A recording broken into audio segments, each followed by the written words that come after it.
Broadcasting live from sunny South Florida, this is KMA Talk Radio. Life, liberty, and the pursuit of fine cigars. Your KMA crew, the Italian Scallion, Paul DeGracco, Alex Tavella, a.k.a. The GOAT, and always telling it like it is, Honest Abe. I like to smoke them like the Winston Churchill, like John Kennedy, yeah. Remember Coach Red Auerbach, smoked up for victory, yeah. Well, you can take my wife, you can take my car, but you can't take my big cigar. My cigar.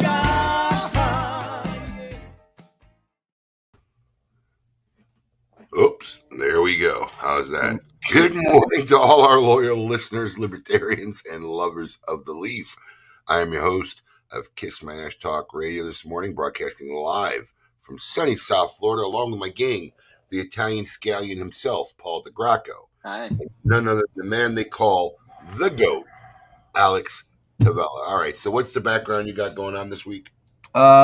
This week, we got a little John's Roast Pork going on. The world famous John's Roast Pork in South Philadelphia. Hold on, let me make you the. All right. World famous, huh? Yeah, John's Roast Pork is. You get there by the time they run out of bread, and if you're not there by the time they run out of bread, then you're out, and there's no sandwich. There really isn't a closing time for John's. It's whenever the bread runs out. Well, that's like some of the Philly cheesesteak places, right? If they run out of bread. No, I mean not really. Not like the ones the touristy ones that people know. Them guys are open 24/7. No, like the ones that somebody like you would take me to. I remember going like at night one time. Yeah, well, John's Roast Pork is a place. I mean, they have cheesesteaks too. But yeah, there's one of those places that. But we're talking like 3, 4, 5 o'clock. I mean, you're not going there at 9 o'clock at night. It's done. It's over with. How do they serve a roast pork sandwich? I mean, is it just roast pork and bread, or there's onions, or sauce? I mean, you get it how you want, really. But the normal roast pork would be roast pork, sharp provolone, broccoli rabe. Oh, okay. That would be the one. You know, the pork is sitting in the pork gravy, and sharp provolone, broccoli rabe. Call it a day. Anything else is, foreign. Foreign. Why do we have to start off talking about food? I'm massively dieting here to get off the COVID weight and the Long Island weight. Paul, your mic's a little low. Oh, am I? Hold on, I can. Just a drop. You know what it is? They changed all the settings in our fun thing. They did. How's that? A little bit better? It is a little bit better. They're coming. They said, yeah, it's always I love that. Yeah, they did. the hamsters on the wheel that make this thing work. So they changed all the formatting since yesterday. Changed the format. I noticed it late yesterday, Paul, when I put a pick in. Yeah, so I love that they statement. So like we came in this morning, Alex and I together, and the office door was left unlocked. Yeah. So no! I had to text with our office manager, who was last to leave it. I'm like, yeah, you left the door unlocked. He's like, well, check with Alex. I'm like, we walked in at the same time. Yeah. He unlocked the door. And I walked out before both of you. I know. In the back. Wait, maybe he went in there before he went to West Palm Beach. I'm like, when he left, we were still here talking for about another 45 minutes. Right. And then he's trying to find a reason. Like, well, maybe it was Adam. Adam came unlocked the door. It's like, they did it. I love that sentence. So, Paul, you're back in town. I am back in Florida, living in a house that technically I guess is not mine. Well, I guess it's mine until we close. So it feels like I'm staying in an Airbnb. Yeah. Why do you feel now Airbnb is all your furniture out there? It is, but like it was set up for sale. So like everybody, like everything is like pristine and clean, except for my desk now, but everything is like pristine and clean, and like all the kids' toys are put away. I bet your bed's not made. Yeah, it is actually. Whoa. I mean, I'll show it to you, but it's messy still because the dogs were just on it. Paul's not much of a maker of a bed, but yeah, that's. I don't make my bed. What is that on the bed? That's my my bag for my laptop and stuff. And the dog is in the corner there too. You may have seen her, 2 of them. But yeah, so it's kind of weird. Like coming into the house, and it doesn't feel like home. Like everything's off the wall. All of our pictures are down. It's so strange. It's very dark in there, isn't it? So I have it dark in here purposely because the window's behind me, and if I open up all the windows in here, it lights the back of me and not the front of me. So I have a light here. Ooh. Oh, actually, you want to see the light? Can you see what that is? Oh, of course, there's of course Mickey it is. Mouse light. Of course it is. It's a Mickey Mouse light. Yeah. So I have the light here. How do you have the light and bouncing. not have a hat? What the hell are you talking about? I have a hat right here. What? No, you don't have a Mickey Mouse hat. You know what we talked about before the show, Paul. Oh, I have a Mickey Mouse hat, but it's not with ears. No. This is from when I was a kid. Well, when you're there next week, can you pick up a hat with ears? Not next week. The week 4 weeks. We have to go because they're opening up the new Ratatouille ride to just season pass holders. Not the Ratatouille ride. Yeah. Oh my God. So we got a preview pass, so we get to see it a month. Do you before get the rest of the world. like member privileges? Yeah, there's like a 20% discount on a lot of merchandise. Sometimes 20% at restaurants, sometimes 10%. Yeah, there's a bunch of stuff like this. Like we get to take the kids on the ride before the ride even opens. So like nobody will get to see the ride. Normal people can't see the ride until October 1st or somewhere around there. All of September, they're allowing annual pass holders to get on the ride.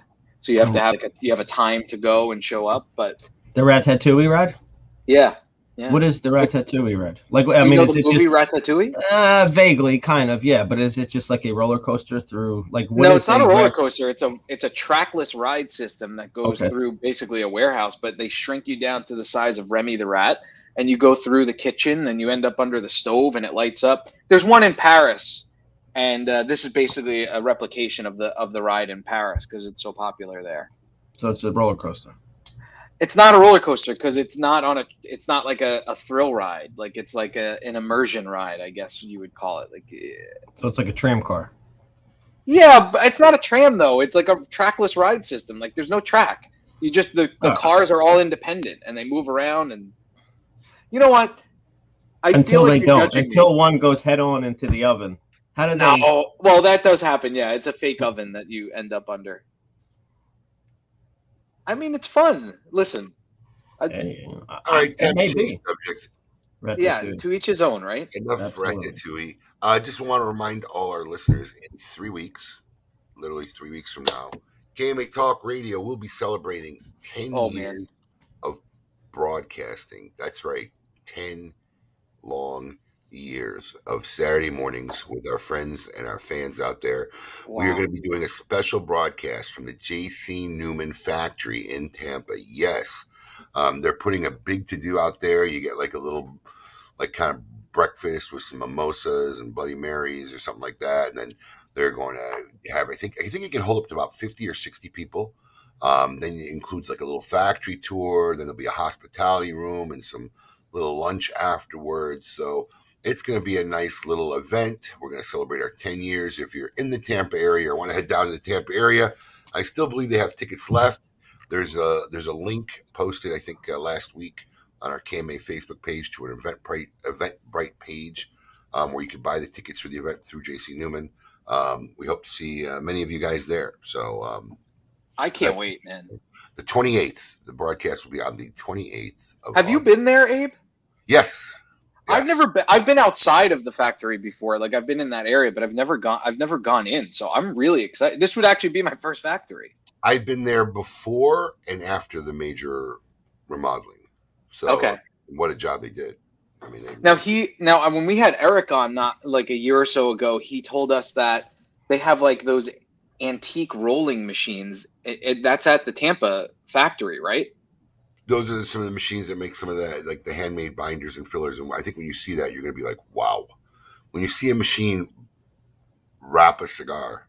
But they're like 100 years old too, right? Oh, yeah. I mean, they're pretty wild. I mean, they're old. I mean, but they're pretty wild, you know. And the problem is with those kind of machines, when they break down, good luck finding parts.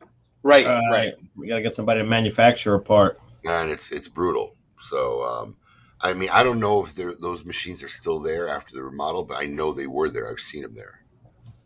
Well, we have somebody watching from India right now. Is it a relative, Paul? No. I mean, of mine? I don't know of any relatives in India, but, you know. Also, before we get sidetracked, another big event this Thursday. Ooh. An event that actually came to fruition because of KMA Talk Radio. Oh my God! I'm so excited about this. I know what you're talking about. We were actually mentioned in the press release by Cigar Aficionado, which I'm utterly surprised it happened. But Alan Rubin had come on KMA Talk Radio, and we talked about one of his first box releases back in the day, because Alec Bradley was very well known for making Occidental Reserve. It was their bundle, their number one selling bundle is what they sold most of. And their first, release into a box market was a brand called Trilogy. It was a triangle pressed cigar that came in 3 wrappers, and they were little 20-count boxes.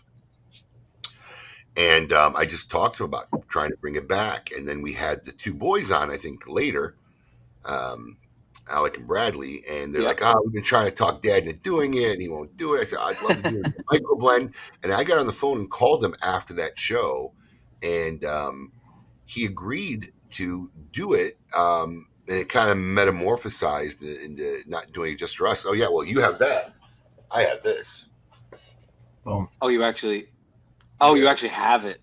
Of course. I didn't see that in your office the other day. I really would have loved it. That's great packaging, man. Yeah, it really is. So the way they're doing this, and this is pretty cool, only 300 of these boxes will ever be made. They made these exclusively for Smoke Inn to launch. And then they will be released throughout the next 12 months, I believe, in normal 20-count boxes at different times with each wrapper. But this collector's box, pretty coolly, has 6 of each of the wrappers that were going to be coming out. The exotic Cameroon, the exotic Maduro, the native Cameroon, and the authentic Corojo. I got to get one of those. That's cool. So you get 6 of each, and 300 of these will only ever be made. And then later on during the year, you'll be able to find these. I think they're only making 1,000 boxes of each. So they're not bringing it back like in full production. But if you don't get one of these, you'll be able to catch them over the next 12 months in regular 20-count boxes in limited quantities. They're only making 1,000. Oh, look, the color didn't match. I'm sure that that box is the biggest pain in the ass to make, especially right now. Did Alan just make that in his garage, like the first press? Well, I'm telling you, this project, we've been talking to the boys over a year now. Right. Literally over a year and a half, maybe, that we've been talking about working on this. And, they didn't tell me what they were doing. So literally it was like... Oh, you didn't know what the design was of the box at all? No, they just said they wanted to do something. They're going to bring Trilogy back. They wanted to do something special with us, and we didn't know what was going on. It was really... It was thought up on KMA Talk Radio, and then this is what they came out with. So pretty guys, cool. We'll have to have them on again soon then. And the fact that they'll never be made in this box here is kind of cool too. So only 300 will be made. So that's Thursday. Thursday, you can actually buy those in that box. This Thursday, starting at noon Eastern Standard Time or Daylight Time, whatever you call it. Starting at noon, they're going to go on sale. Then we're going to have an event. There's also sale on their regular product. We got box discounts, and they're giving away some 5-pack discounts, 5-pack frenzy. Yeah, and another 5-pack event. So you can buy 5 packs, and I think 4 5-packs will get you an Alec Bradley leather case. 8 will get you a case and a bump ashtray. And then there'll be a raffle, which I think is pretty cool. An Alec Bradley branded rabbit ear. So we'll do that away live. We'll give it that away live. So the virtual event starts at 7 p.m. with the whole family, Alan, Alec, and Bradley. And the sale starts at noon. By 7 p.m., I'm figuring the boxes will be sold out. And then we'll have a drawing at the end of the virtual event, which starts at 7 p.m. That's this Thursday. So that and our 10th anniversary party. And I think that's all that's in the near horizon. Anything else I miss, Alex? In the near horizon, no, I think that's about it. I'm sure Coop will touch on the other one that is not to be, if we want to save it for him. Yeah. Warehouse is coming along. We're chugging away. Abe, do you have Are you guys doing all the inventory? Like, are you setting it up yourself, or do you have like a warehouse specialist? Hard yes, Paul. Yes, by hand, by ourselves. Yes, as if nothing ever existed. Yes. Oh, well, I was gonna say, I know that like some people when they first set up their warehouse, they hire somebody for the placements of it. Like they have somebody come in and inventory it, the way like a massive warehouse would do it. I didn't know if you were doing that, or I mean, I guess you just put it alphabetically. No, it's not even necessary. It's not that complicated. It's all in the structuring right of getting it automated to start, and sliding the shelves. So when orders come in, they'll know within an 8-foot shelf of where that product's located. Oh, that's perfect. That's what that's awesome. No, we're setting it up, but there's a lot of work because we're bringing in so many new companies and so many new. That's awesome. And so many new products that. It's not just checking in the inventory and slotting it. Then the team's got to go and get photography for new products and product descriptions and create the product in the website. Yeah, I mean, Alex is kind of going to be handling all the entry of all the new stuff and whatever, and me and the guys are kind of doing all the receiving. And it's a tedious process. It really is, because if we screw it up going in, then all the hard work is in vain. So we really take our time to set it up right so that it'll be as efficient. And having real-time inventory is key, because we spend hours every day trying to track, because we've been operating on not real-time inventory for the longest time since we started like 15 years ago, and it really wasn't necessary for us, in the beginning. And even as it got busy, it wasn't that bad, because we're here in Florida. If we didn't have something, next day away. Yeah, but with all the shortages we got now, it's a nightmare. So we spend hours trying to track down products in one of our many locations and calling manufacturers to see what they got, and if they don't got it, we got to call customers and see if we'll substitute something. And I've been there when those things have happened, for sure. Like, we need 3 boxes of such and such. Oh no, they have them at this store. They have. I'll call them. And you've been going through real-time inventory where all the products in one place is going to be a much needed and pleasant.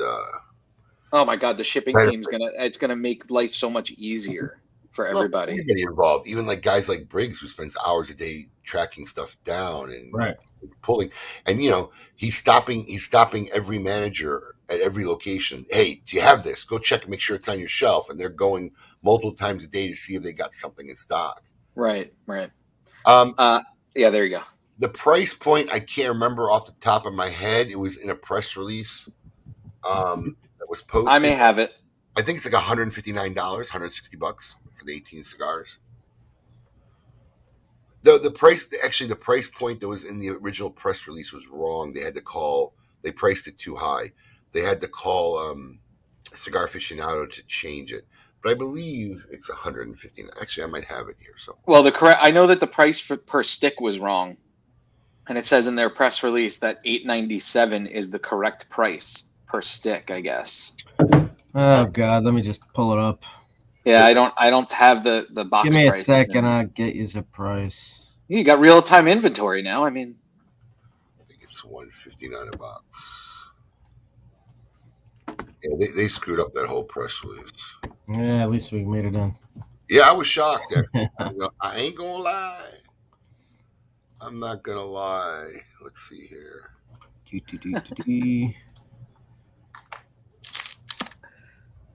What, one of you will get it? Yes. Here we go. It is. Oh yeah, Coop. There you go. We said the same thing. $159.95 a box. Yeah, that's not a bad deal, man. No. Will I get that before I get my my Red Meat Lovers Club? Yeah, Red Meat Lovers Club is in November, right? Drops in November. The chips. Drops in November. That may be my celebratory cigar then for when I move into my house. When's that supposed to happen? Well, they keep changing it. It was supposed to be September 30th. Then it was October 15th. Then when I talked to them the other day, I went by there because the house next to us has windows in, but they're about a week ahead of us anyway. And, are you going to be homeless? Technically, yes. So we were going to go move in with my parents up in Vero Beach. Asking me, I got houses to rent last night. I wasn't sure if he still had one of the townhouses. So I was like, let me just ask him. And I've been starting to look for a place to rent because I think we're realizing that the reality of living an hour away is going to be difficult. Getting Axel down here for, I don't know what it's called. He's in preschool or something. He's not in VPK yet. He's not in VPK. Yeah, it's not VPK. It's because he's 3. So whatever it's called, he's going to like a preschool prep type thing 2 days a week, whatever. So, he's there Tuesdays and Thursdays, I think. So it's going to be a little bit difficult to go back and forth. So we're desperately looking for houses. But, where we live, our neighborhood is normal, regular working class people. But then like the surrounding area is full of. What's that? Don't say it, Paul. I was going to say polo club people. Oh, I wasn't going to say anything bad. So like we have to go outside of our area. And right outside of this area, it's not such a great area. So it's hard finding places. I'm not going to lie. So, and to rent a whole house. I kept as we moved, I kept all our old houses. And then, we had tenants and I never really dealt with it. And then when Ronnie retired and Emily left, and I actually had to start dealing with tenants. It's the worst, right? I sold them within 2 years. Yeah. Like I can't deal with these people. I had a woman, true story. Now we're in South Florida. Blowing my phone up on a Saturday morning while I'm on KMA. Like, I'm telling you, blowing it up. She called like 12 times during a 2-hour show. And I'm thinking the water main must have burst. Your house must be like 2 feet. You know what she calls to tell me? What? The heater's broken. I knew it. Not the AC. Right. The heater. I'm like, you live in South Florida. How many times in your life have you put the heat on? How cold could it have gotten? Yeah. Blowing up my phone on a Saturday morning. Yeah, I got rid of those fast. As soon as I had to start dealing with tenants. Oh, that was my argument. And I don't want to be dealing with it. I don't have people to do it for me. I don't want to be dealing with it when I have 2 kids at home and taking my free time. And a bunch of my real estate investment friends were like, listen, because we didn't have to sell the house. Like I could have kept it and done a smooth transition. But they told me if I'm going to wait till the fall to sell it, if I'm definitely going to sell it now, because I think they're going to let this mortgage forgiveness and the not being able to kick people out of apartments and stuff, that's not going to get renewed. So they think that there's going to be a lot of foreclosures in the market and it's going to flood the market with inventory, which is why the prices are so high down here now, because there's no inventory. But it's not really mortgage. There's not a moratorium, which is odd and funny, but there's not a moratorium on mortgages. It's just rent. It's just rent. If you own a house and you owe the bank money, go work it out with your bank. If you so with the mortgages, there's mortgage forgiveness where you a lot of people can defer your payments. Right, which is you can defer without to penalty. The back year. Rent, but I think they don't realize rent. Right, but I think that they think that they don't have to pay their mortgage. So I know personal people in my life that have done this, and then they put like an extension on their house with the money that they saved from paying their mortgage. I'm like, well, you still got to pay that money back. So now there's $3,000 a month for the last 8 months or whatever it's been that you haven't paid. Now, how are you going to pay that back? So that's what they're saying, and I tend to trust. I have 2 clients that are, that's their real business is real estate, and I got nervous about it, so I jumped the gun and we sold the house. But yeah, now my family will be homeless. I'm a good dad. I got 2 kids, 2 dogs, and a wife, and we have no place to live starting September 1st. We'll let you camp out on our patio. No, Paul will go squat in Disneyland. Randy would let the kids come in. You're telling me you don't know like a blind spot in Disney where you can squat at for a couple weeks where they won't notice you and just blend right in? And I can't live 2.5 hours away. Well, I guess I could let the kids. Why couldn't you? Why not? Why can't you? What do you do? Because I got to take the kids to school. I already paid the tuition for Axel. So before we get into our maker segment, I just want to answer Big Lake Scratcher here. So Cigar Coop says that the Alec Bradley box will be at $161.53. That is actually the correct price that Alec Bradley wanted it to be sold at, but the retailer in me just wouldn't allow it because $161.53 just sounds too weird. Yeah. Right? They sent me 53. I'm like, really? This is what you want me to sell it for? $161.53? I mean, who thought of this number? In retail, that's not a good thing. In other worlds, I told Brad, I said, listen, it's a dirty number. We're selling it for $159.95. I can't, It just goes against every grain in my nature to sell something for $161.53. Oddly enough. But yeah, that was the correct price that we were supposed to be at. So, listen, man, that's not a bad price at all. I'm gonna jump on that one too. There's a couple of these specials that I jump on, and I think that cigar is gonna be. Have you smoked it yet? No, I don't want to break the only set. No, he hasn't. He hasn't. I mean, you only have one. Okay. So yeah, that's gonna go in the museum. Yeah, that's cool, man. I like that box. I'm waiting to find out if they sent 300. I'm gonna get 300. I'm gonna get $299 now. I don't know. Right. I know so I'm waiting to see. It depends, I guess. It's weird. But anyways, let's we got a good guest on today. He hasn't been on in a long time. Let's bring him on, and then we can let you do your impersonation of him later. Yes, we're gonna put you on the spot. All right, we'll forget about it, hopefully. I want all of you to get up out of your chairs. I want you to get up right now and go to the window, open it, and stick your head out and yell. It's time to meet your maker.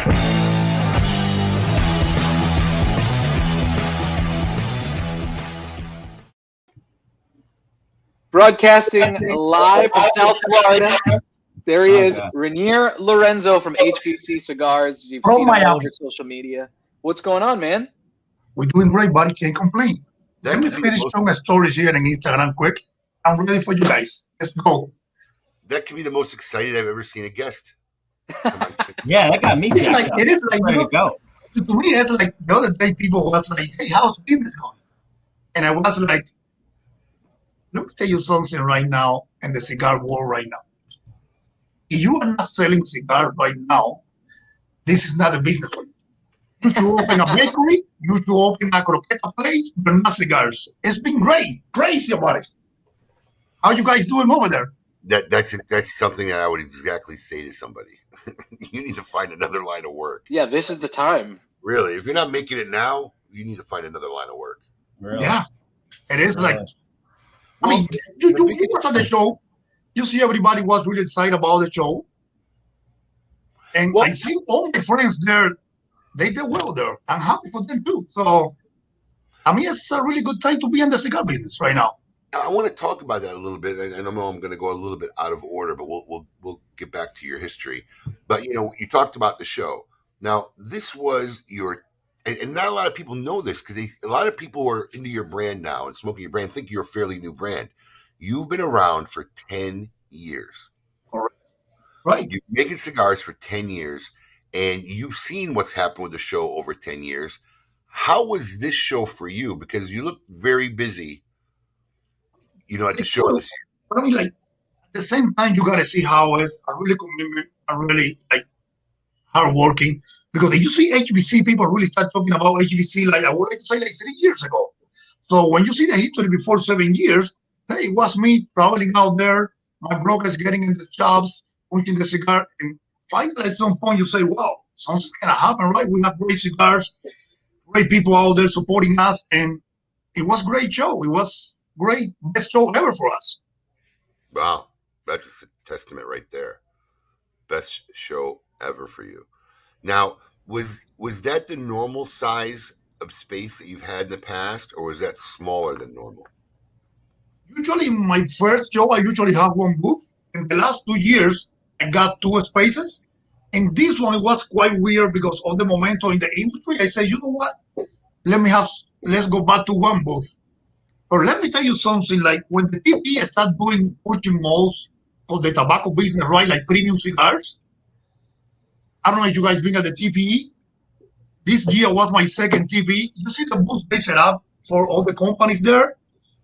And I think a lot of companies were like, hey, you don't need a big booth to really sell cigars. I mean, that's what I think. That's my opinion. So, no, the booths at the TPE have always been a much more simpler and smaller navigable booths than they have been at the IPCPR PCA.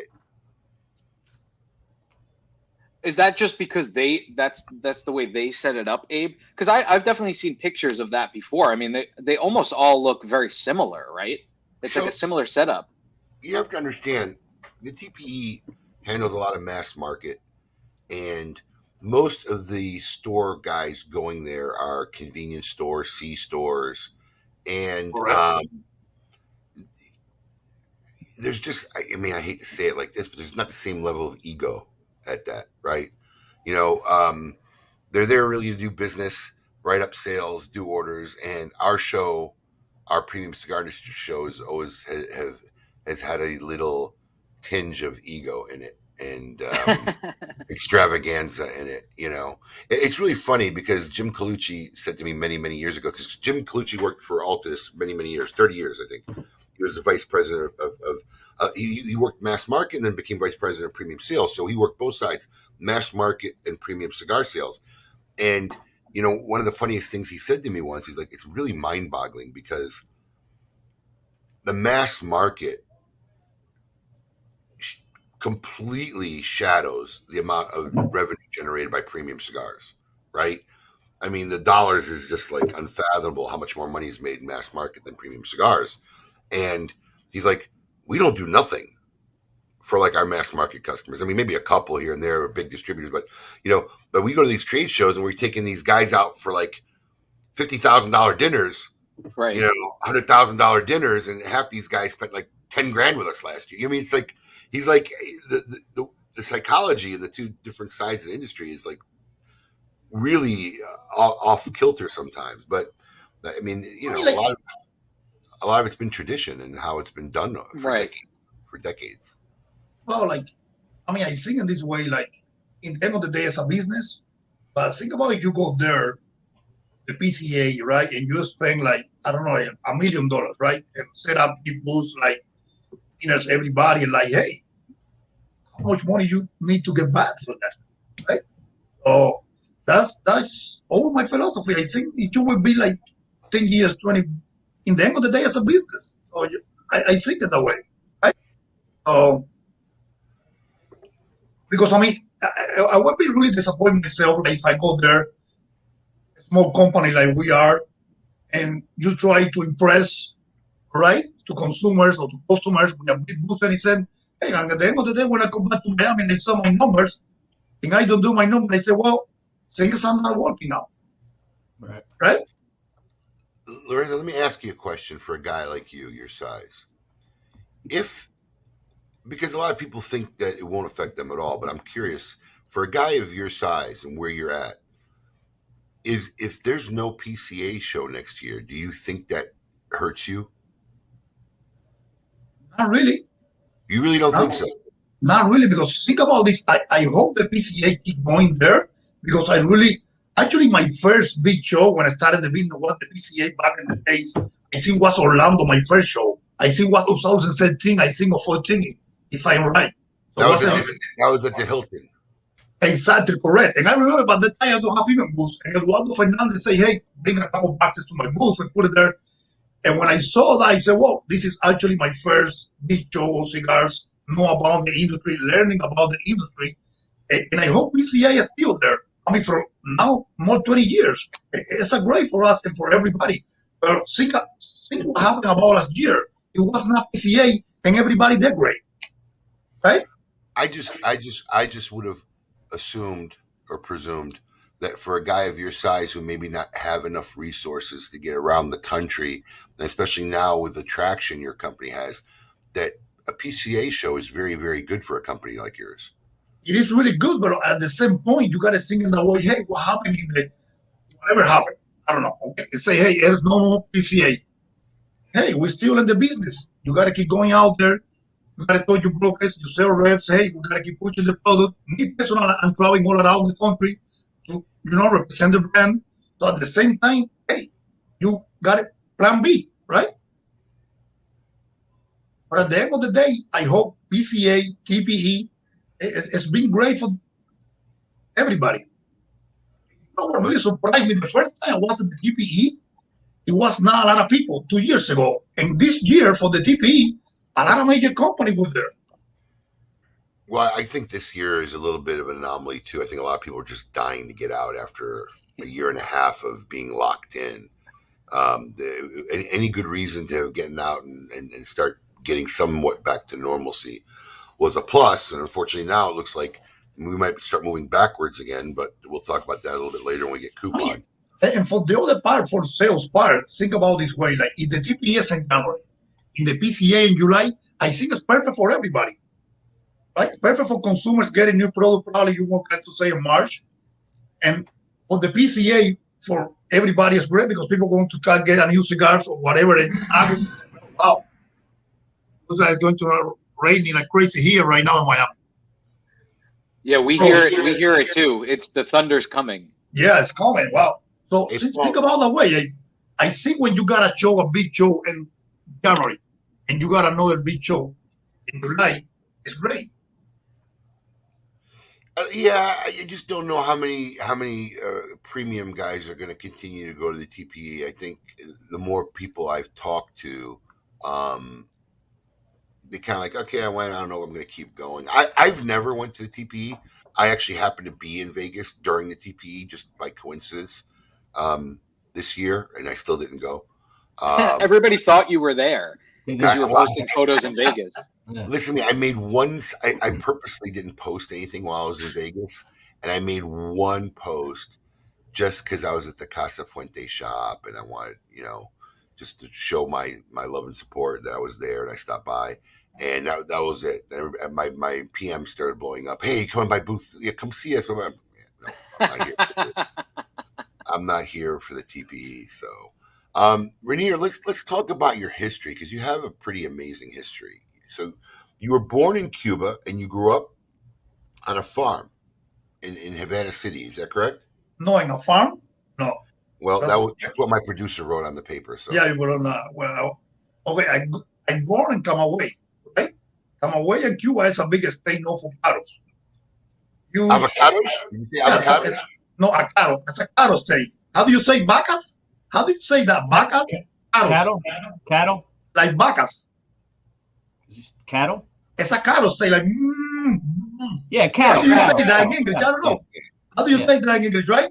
And then I grew up in Havana.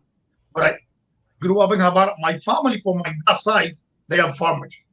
Paul right now is researching where he read he grew up on a farm. I swear I'm going to send you the article. I can see his eyes going. I can see him scrolling the articles to say, where did I read he grew up on a farm? I know where I read it, but I don't want to bash the person yet.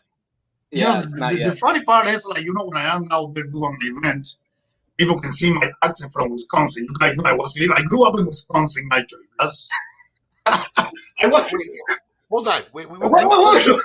I want to get to Wisconsin. So let's talk about Cuba. What was it like growing up in Cuba? Because we hear so many different stories. I mean, I say to me it was great. I left Cuba 13 years ago in 2008, and I grew up in Cuba. I grew up there happy kids, really happy. Right, you didn't know any other way, so you were just living. Exactly, like you say, when you don't know, yes, you grew up there, and I was really happy. Really, family-oriented guy, family working hard every day, and me in the school all the time, and so I can't complain really. So when you get out of Cuba, when you start really know what's going on, hey, you say, hey, think about I was living in the same place for 23 years. Never get out of the country because in Cuba back then you can never go out anywhere, and you can see what happened right now with all the protesters. So that I hope Cuba can change soon. So hopefully for better. How did you leave? It's called family unification. So my family were here. They are American citizens, and they can give you they send you the papers so that you go to embassy in Cuba, you present your papers. Actually, for me, was a little tight there because I was in medical school. My first year of medical school in Cuba. And then they don't want to leave. They don't want to give me the papers to sign to get out of the country. So I got away probably around 6 months to get out. Almost every week I used to go to see the principal of the whole country to sign the paper to give me out. Because in Cuba, it's quite weird. Like if you are a doctor or a lawyer or engineer, if you finish your career, you have to wait at least 10 years to get out of the country. Is that because in case they need you, or is there a scarcity It of is probably lawyers? they say it's free, right? Free education, but it's like probably for them it's the way to pay back. So you got to work for them and wait 10 years. Right. I think about myself right now, right? I was 23. I was in my first year of medical school. I went down with the school probably when I was like 27, 28. And then I have to wait 10 years. I will be like 38, right? I'm 36 now. Hey, I don't have time for that. Right. So when you left Cuba, you went straight to Wisconsin? Boom, boom, Wisconsin. How did you pick Wisconsin? They call it the lead city.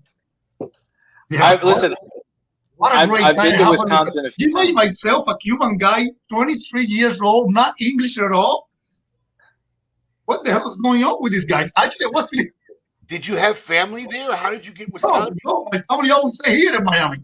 Okay, so how did you get to Wisconsin? I was working there for a genetics company.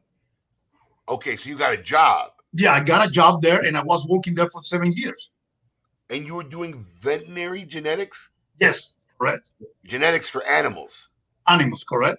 Wow. So was that for like breeding farm animals and stuff like that? No, or it was like in the lab. We usually separate X and Y's with the seeming of the bulls.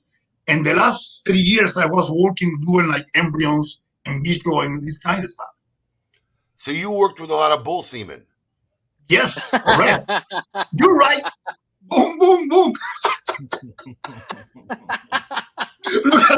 look at that face. Ah! To me, it was like, actually, like, it was a great experience for me. I say, I go to America. I have to learn the language as much as I can. I want to know the culture. So people, when I was like, Wisconsin, what are you doing in Wisconsin? And always I say, hey, best things to happen to me in life probably was came here to America and go back to Wisconsin. Living there for 7 years. It was unbelievable. Did you like it there? Did you enjoyed Wisconsin? Actually, I really enjoyed it there. Yeah, I was living in downtown and I have a great life there. Can't complain. Yeah. The only thing, year after years, cold, really cold, really, really cold. Yeah. That's the only thing I can say really about Wisconsin. Really, really cold. Yeah, but a Cuban guy going into that kind of cold. I mean, I'm from New York, and their kind of cold is different. I mean, negative temperatures in the winter, so it must have really affected you. I gotta imagine. But you gotta think about like, hey, I left Cuba next to nothing. I came here to America to work hard. I say no matter what, I want to find a way to be out there and work hard and make things happen. So that's what you do. I think if you really want to be successful in life, hey, you got to work hard and you got to get out there and try it. How was that first winter you were in Wisconsin? I get to Wisconsin in December of 2008.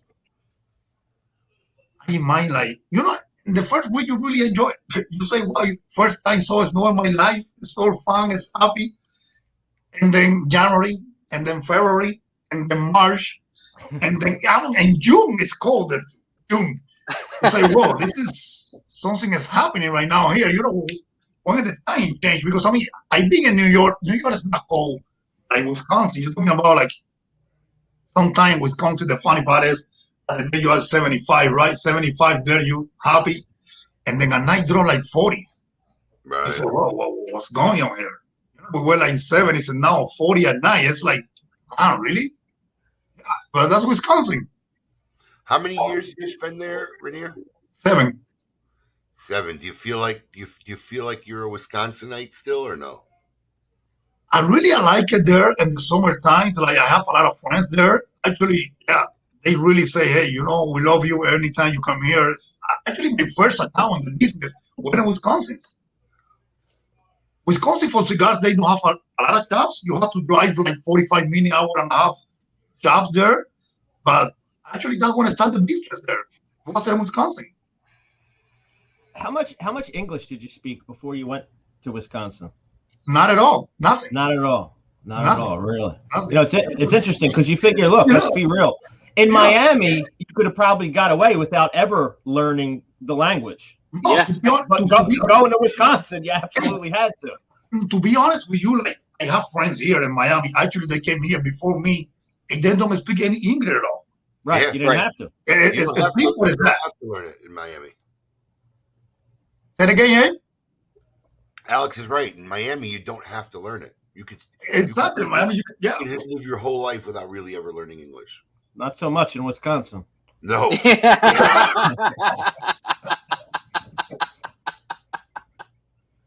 No, that's true.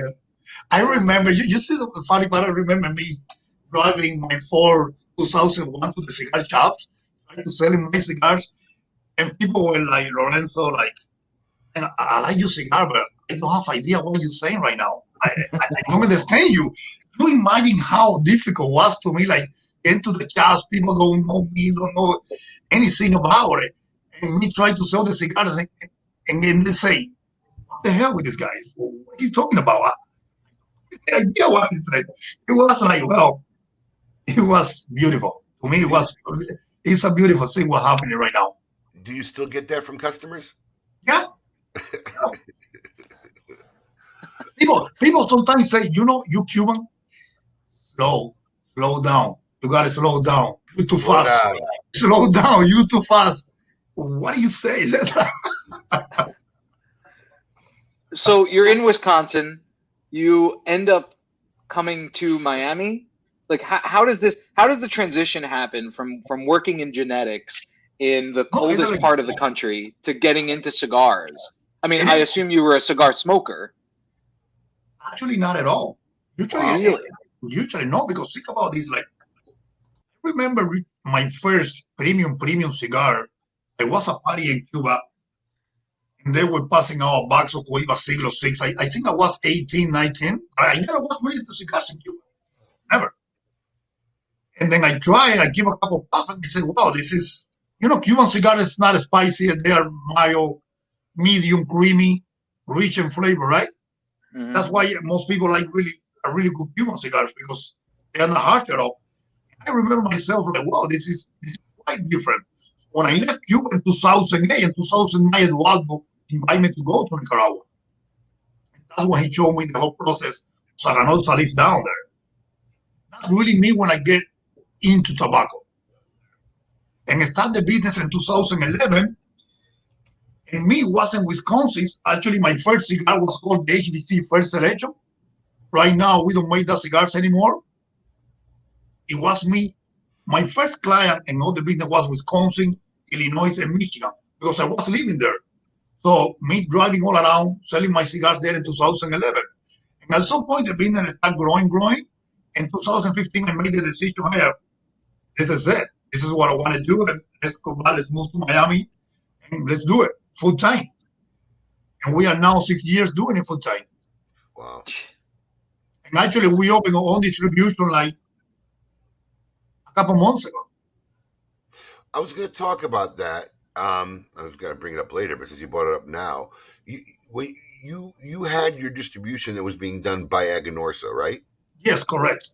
So, and you and Terrence Riley seem to be close friends. Did that friendship happen from the business relationship, or were you friends before that? Actually, I really met Terrence when he started working at Aganorsa. That's when I really met Terrence there. Yeah, before that, I think we passed crossover like hi, but that's it. Yeah. So and he's been with Aganorsa now like 3 years? Yeah, 3 years. So technically, so then you were working with Aganorsa before Terrence? Yeah. Okay. When it was still Casa Fernandez. The only company I have been working with in tobacco is Aganorsa. And how did you meet the people from Aganorsa? My family has been working there for almost 20 years. Well, there you go. That's really how I get in the tobacco business, yeah. And what does your family do there? My sister was the general manager at the Tropical Tobacco. My mom was working at the White House, and my brother was working at the White House too. Here in Miami? In Miami, yeah. Okay. And that's why me, when I was living in Wisconsin, every month, I used to go back here to Miami and be here for long weekend, like 4 days, 5 days, yeah. Be careful, just Brewer, whoever get jealous. Yeah, I mean, it seems like a good friendship has sprouted up there. I mean, Terrence is probably one of the nice guys in the industry. Really hard work guy out there with great relationships in the business. Yeah, great sales guys. Yeah. Yeah, Terrence is a class act. So So on the distribution, so now you're going to be distributing your own product? Actually, I got it. And you ordered out yesterday. Well, there you go. Yes, From myself. HVC is one of the many new lines we will be bringing into this new Smoke Inn warehouse. Now we have a lot more room. So we placed our opening order at the trade show, and it shipped yesterday, which is good, which means hopefully we won't receive it till Tuesday because we need a little more time. We're sifting through boxes, man. We are sifting through boxes. So is someone else doing the distribution? Or are you doing it yourself? Because distributing your own product's a big task. Right now, me and my family, they are helping me out doing that. So I have a lady full time here in the office taking care of the customer right now. We are like 4 people here in the warehouse. So you got your own little warehouse now? Yeah. Wow. Well, kudos to you. That's a huge undertaking for sure. Terrence, I said you were a class act. What more do you want? He said you moved on from it too quickly. I saw a great video of you, Reinier. I don't know. It looked like yours and Terrence's family were hanging out, and you showed how to make a drink the Cuban way. You're talking about the mojito. Yeah, the mojito. With the you were muddling everything properly and sprinkling the sugar in and That day I called Terry and said, hey, come over to my family house. I'm going to cook something and let's drink mojitos. And I remember when the video happened, that was probably the 18 or 20 mojitos already that we had. Yeah, probably. I mean, you can see my face. I was swearing. I was like the ice machine, like, come on. Yeah, it was a great day for us, mojito. Maybe we can go to a smoking and do a mojito party one night. A banana night with mojitos. Listen, I'm all about mojitos. I want to be the bartender. I don't want to sell cigars. I want to be the bartender. Mojitos. Well, you're going to train people to make them the Cuban way. Terrence is great, so back to distribution. He's not letting go of it. That's too funny. Hey, how you doing with the new warehouse now? It's difficult and learning that way right now to me. Like how difficult it's doing the shipping, the packaging. Well, I'm learning that right now myself. Let's put it this way: how many SKUs do you have in your portfolio? Right now, let me see my price list. Like probably around 40. Now imagine warehousing every manufacturer's. Oh God. It's a little more complicated. It's crazy. More complicated. It's crazy because when we looked at it, we're like, because we're looking at the space we're working out of now. So my whole team's like, "What are you going to do with this place?" And I've had this experience when we build out stores, because when it's empty, it looks huge, right? It just looks enormous, and they're all looking at this like, "What are you going to do with this?" This is like, I said, "You have no idea how fast this is going to fill up." And sure enough, we haven't probably received half our warehouse orders, and you can barely see concrete floor right now at the warehouse. Oh God. Oh yeah. Oh yeah. So I mean, it's going to fill up fast, and I don't even know if it'll make 3 years. Yeah, I was going to say, something tells me we're going to be doing this all over again in 3 or 4 years. Yeah. Well, who told you that, Abe? Somebody said to you that you should. Well, I had Lou Rothman, who was sitting right here about 7 months ago. But I'm also talking to a guy whose warehouse was 280,000 square feet. Right. So everything is 50,000 square feet. Yeah. When you talk to Lou Rothman, everything is a little bit skewed. I'll never forget one time I said I called him up like really early in my career. I think when we just had 2 stores, maybe West Palm and Boy, or maybe we had 3 because we had the internet. So I wanted to start making some samplers, and I didn't have the knowledge or maybe the juice to start buying some bulk to make our own samplers, or didn't know at the time. So I just reached out to Lou. I said, "Hey Lou, do you have some bulk you can tell me? I want to make my own samplers and try to get some new customers and finding us." And he's like, "Well, how many do you want?" I'm like, "Just send me a little bit of maybe 10 or 12 different brands." I said a little bit. Shit showed up in pallets. Like pallets. I got a call. I think I was at the trade show, and my operations guy, the guy who's managing the store, I said, dude, we just got like an order, like it's like 6 pallets of stuff, you know? And I think that stuff lasted us like a year and a half, 2 years. Oh, yeah. In fact, we might find some when we're going through the boxes at the warehouse. I mean, for him, that was nothing. You know, for us, that was like, you know, holy cow, are you kidding me? But he made a lot of sense. And I remember like right after our meeting, because we took like 8,000 square feet of an 18,000 square foot warehouse.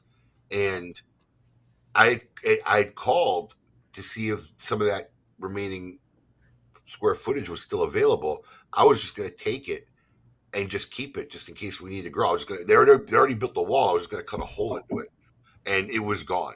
So it was gone. Wow.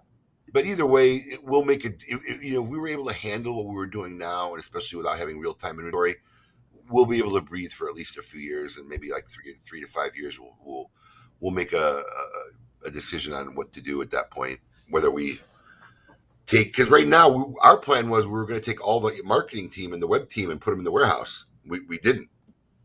There ended up being really not enough room, and it wasn't worth it when we started realizing we may not be there that long. So the shipping team's going there, and the marketing and web team's going to stay here at our headquarters in Boynton. Oh, I didn't know that. I didn't know that had been determined for sure. Yeah. So Yeah, I see you guys like me. I seem to be a young guy in the business. You gotta think in the long term, and that's the way. I mean, being in the business for almost 30 years, like you say, like you think in long term, the stuff that you're doing right now with the big warehouse and that's a great step, you know. And I see right now in the premium cigar community out there is doing great things out there in general, and premium cigar is doing really, really strong. I don't know if you guys saw the numbers. I think it was yesterday or before yesterday from Cigar Aficionado, the cigars imports to the United States, and it's been crazy, right? no, consumption's at a high, and you know, whether that's being because people are at home more, or maybe new people picked up the habit of smoking during COVID because there's a lot more pastime and people getting together. But you know, we'll see how it lasts. I mean, listen, we saw this in '97, so you know what we hope to do is sustain the new smokers and keep it going and not have a huge drop off. But do you think the '97 was bigger than this one right now? Number wise, I don't know. But what I can tell you is the immediate growth that it took was bigger than the growth we took now, I believe. There were no cigars anywhere. You couldn't find Macanudo anywhere. You couldn't find Fuente anywhere. You couldn't find, I mean, whatever reserves they had were depleted. They were gone. That's what made the room for a plethora of overnight companies that got into the business in '97 and '98, which, you know, I don't think any of them are still around. They didn't endure. But it opened the door because there were no brands. So now anybody who had tobacco or had cigars that hadn't sold for years, now people were looking to buy anything just to sell. So we haven't experienced that. I mean, there's shortages. Manufacturers are back ordered, but the bulk of premium cigars are still available. So I don't think there's going to be that window for anybody, you know, just, you know, because they needed it. They were buying cigars because you couldn't have, stores didn't have, can you imagine being a retailer and you didn't have product on your shelves to sell to anybody? I mean, talk about a nightmare. So, you know, I don't think it's that point right now. It's more frustration, right? We can't, you know, look, I mean, the reality of it is the consumer's looking for a cigar he wants, and he comes in once, twice, and we always call. So we say, look, do you have an ETA? Sometimes they say it's on our next container coming in 2 weeks. Sometimes they say we can't tell you when we're going to have more of that cigar. And we relay that information to the consumer. And then what does the consumer do? He finds something else to smoke. So because there's still a lot of good cigars. But '97, that wasn't the case. There was nothing to find. And you know, people needed brands. So, and there were a lot of bad cigars on the market too, right, Abe? Well, because anything they could find and roll, they were rolling. Yeah. You know, so, you know, tobacco that was sitting around not being used because no one wanted got used. So, you know, that's what happened in that boom. So that was the jump, I think, was a bigger jump. So, I mean, the volume today compared to back then, I'm sure is more. But the burden it took on the market, I think back then was a lot more strenuous. So we're gonna have to take a short break, but stick around. We're gonna have a lot more with Reinier Lorenzo. We're gonna have Coop on to see what the scoop with Coop this week. We have Tale of the Tape. What number are we at this week, Alex? 5. Number 5. We're at the midway point of Tale of the Tape Season 2. Professional wrestlers, top 10 of all time. So we got an exciting second hour. Don't go anywhere. Keep it lit.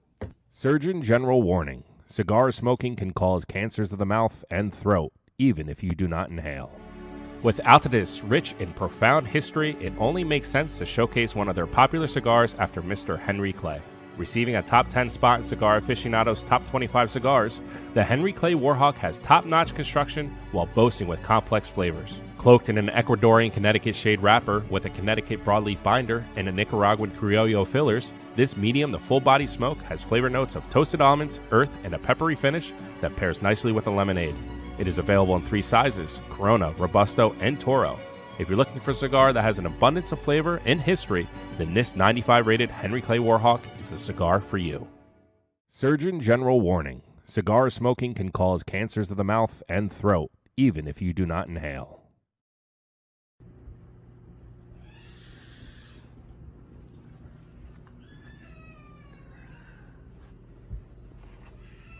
Oh, hi.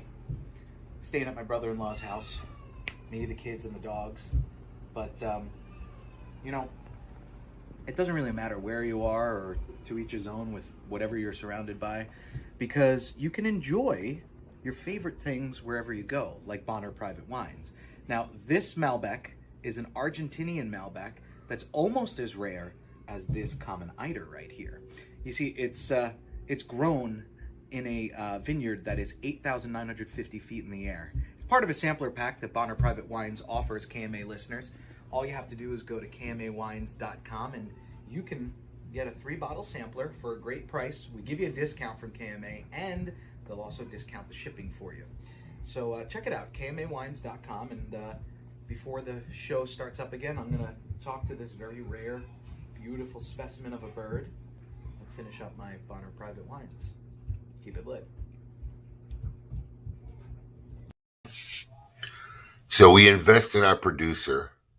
We get him a $400 set of microphones, and the guy still can't make a new commercial. You're muted, thank God, because there's really nothing good you could say. Just stay muted. Just stay muted. You're better off. I don't have an excuse. Stay muted. All right, I'll mute myself. Was it another rerun? I missed it. Wait, time out. I ran to the bathroom real quick. Was it another rerun?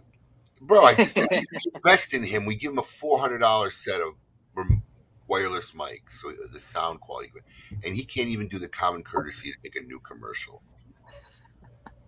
I'm going to do one for next week. Yeah, sure you will, dude. I wish I could live in a universe where I just constantly just let people down and don't do what I'm supposed to do. I just don't know. Here we go. I just don't know how that world exists. Reinier, do you work that way? Do you just not do stuff you're supposed to do, and I'll get to it next week? I mean, think about you gotta do it that way. Yeah. I get in the cigar business, I wish I can say I have more background, and you can say a lot of family doesn't get business, they come generations and generations of tobacco, right? And it's easy for you to do the way. And my way was hey, let's do this. We can learn in the way. And I think it's almost anything in life if you really want to do it.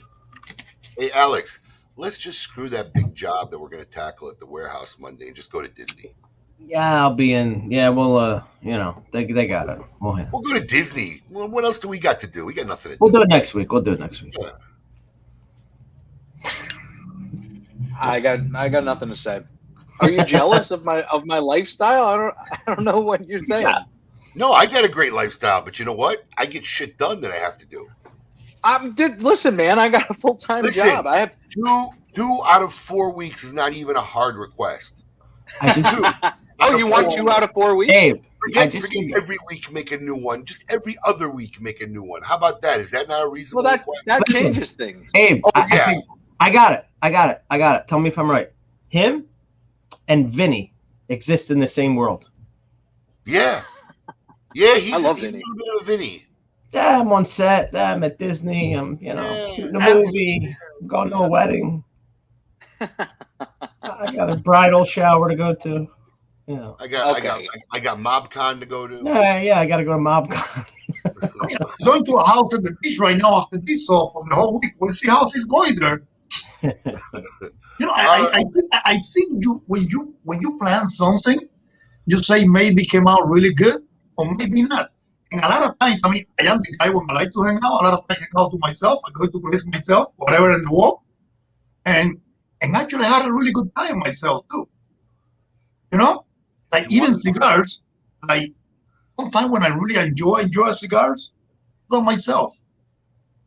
Do you know what I can't wait to watch? I can't wait to watch the episode when it's over to see how closed captioning handles Reinier. It's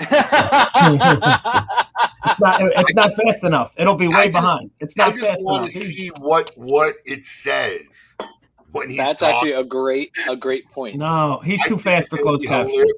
We should get excerpts from it and just clips and post it.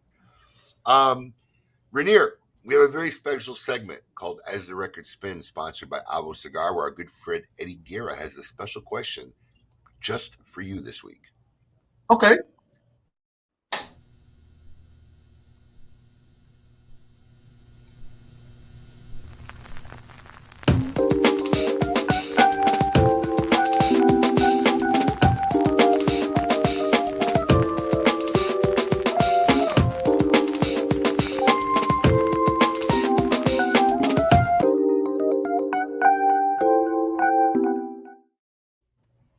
All right.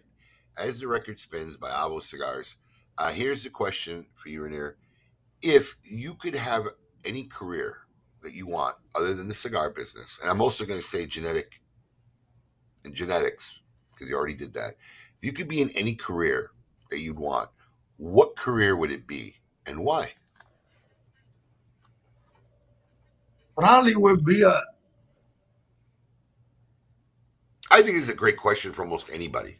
Yeah, it's difficult, because like I was thinking I would be a doctor, right?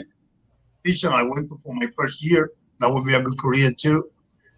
But I really would like to be an actor. I would like to be a Hollywood star. Yeah. Really? Yeah, I like it.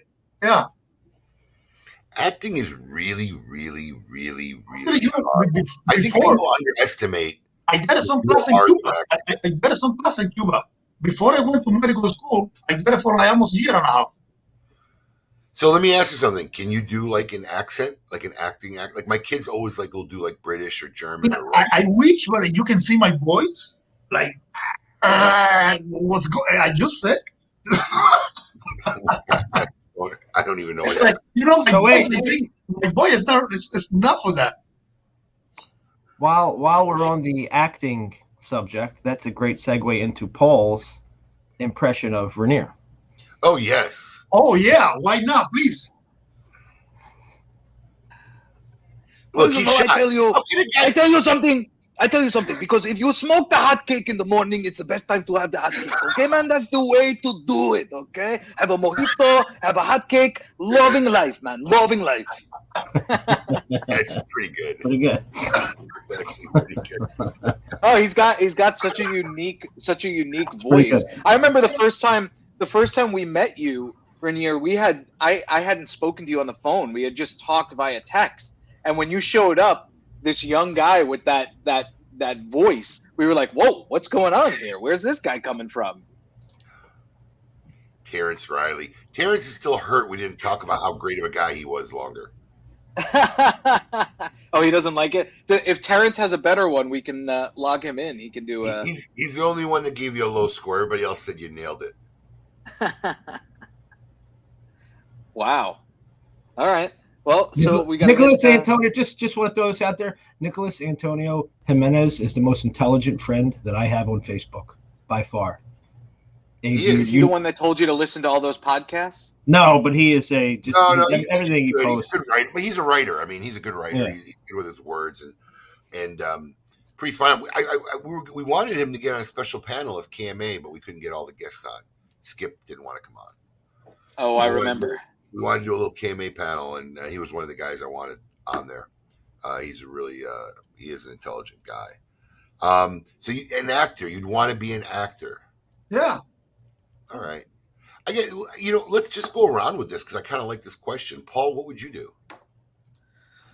I guess I would have liked to have been more successful as an actor. So I did the off-Broadway stuff, but Okay, I would have liked to make a career. Pick a career. Pick another career. Any career. I don't know. I feel like the idea of being a doctor is great. Like the reality of being a doctor would be difficult, but I think I'd be really, because I'm such a personable guy, I think I'd be really good at it. I've always thought that I would have been a great doctor. Maybe I don't want to, I don't like touching, other stranger, people, so it wouldn't work out for me. But you don't have any problem to see blood? What's that? You don't have any problem to see blood?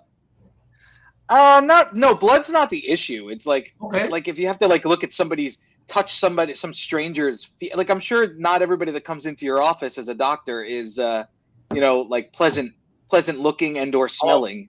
Paul would have been an awesome doc. Paul would have been an awesome doctor. Dr. DeGracco, we have to take out that pancreas that's going to explode at 3 o'clock. We'll just do it next week. Don't worry about it. Maybe it's because I just binge watched Scrubs while I was up on Long Island at night. So maybe I don't know. It feels cool. They glamorize the whole doctor thing. Show that was. Love it. It's probably my second or third time watching the season. It got a little bad in the last couple of seasons, but what a classic show that was. And when they brought it back, did you ever see the newer one? Like when it became a med school? It was those episodes are awful. When they try to save a show like that, it seldom ever works out. Dr. DeGracco. Yeah. How about you, Alex? Had life gone my way, a military history teacher at West Point. I've always said that. You know what? Yeah, I've always said that. You're a factual and intellectual. Yeah, you like to read. Yeah, I can see that.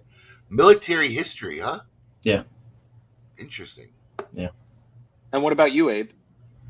I've said it before. I wouldn't do acting, but I would love to be a director. I've been a movie buff since I was a young kid. Like watched tons of movies, and I was always the guy who says, "That's not how a person would react in that scene." That doesn't make sense, or I find the incontinuity in screens, which I know sometimes is just editing and there's nothing they can do. But I think I would have liked to have directed movies, and I kind of enjoy directing when I do it here with our web guys when we do our promo. You be the director of the movie. Hey, the Cuban guy is coming now with that cake. Please, do you segment? It's funny, like when you enjoy something, people say like, if I want to enjoy this, I want to love this, I will not do it at all, right? It's something, sometimes we are really fortunate in life to do something that we really enjoy. I know a lot of people that's out there working and they're not enjoying it at all. And my question to them is, why you doing it? It's like, man, Reinier, that's the world. The majority of people work in a job they don't enjoy, and that's just that's why I try to tell my kids, whatever it is you think you want to do in life, just make sure you like it. Don't worry about the money; you'll figure stuff out. But if you don't like waking up every day and doing what you do and enjoying what you do and having fun at what you do, what's the point of life? Then you ain't living. You're spending more hours at work than any other part of your life. Ooh, Abe, the fake Alan Rubin threw a little shot at you. Yeah, okay, Alan. That's how you get started, Alan. You got to start somewhere. That's all right. Alan will pay for that later. Listen, I got my shot as executive producer doing The Great Smoke this year. So, you did? I did. I didn't get to direct. That was Monty's job. But I think I'd be good at that. Doing when you kind of what camera. Directing a live event is so much different than doing a film, though. No, without a doubt. Without a doubt. I think it's way more stressful. Even when we sit in the back and we do our videos, I sit with our videographer and I will kind of do editing with him, because for me that's a little bit like directing how it plays out. So I would have liked to have done that. I'm quality control in those videos. I check for like boogers, eye boogers, lint, folds in the shirt. I gotta do the video guy knows video technology, but like doesn't even look like at the picture. Like we did a whole thing one time, a whole video, and like I had a huge eye booger. Yeah. And like we're done and we're watching the edit, we're like, what the fuck is this? So now literally Alex sits there, looks at the camera, looks at the collar, fluffs up your titty on your shirts, and you're like, all right, you're good to go. Yeah, literally, that's what it is. I mean, literally. I mean, he's a good guy for it because he's slightly obsessive compulsive. So I think he notices those little things. It takes a certain eye, Yeah. and that's one of the things about managing people. The skill sets of the people around you and who's better at something than not. Like Alex, learned this when, over the last year, we had 2 graphic designers and there are jobs I would just tell them, this job, give it to this guy. Right. Or, this guy can do that job, but he can't do this job, Our advent calendar was one of them, Yeah. That was like the 3rd variation of art. And after 2 variations, I just said, you just give it to the other guy.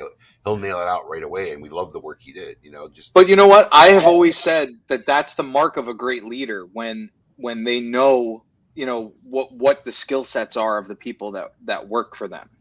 I think that's a huge mark.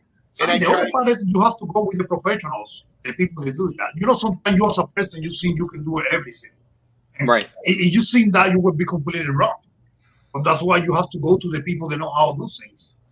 Like the people can help you and you can help them. That's really important for you to set up. Hey guys, I got a special guest. Let me open the door.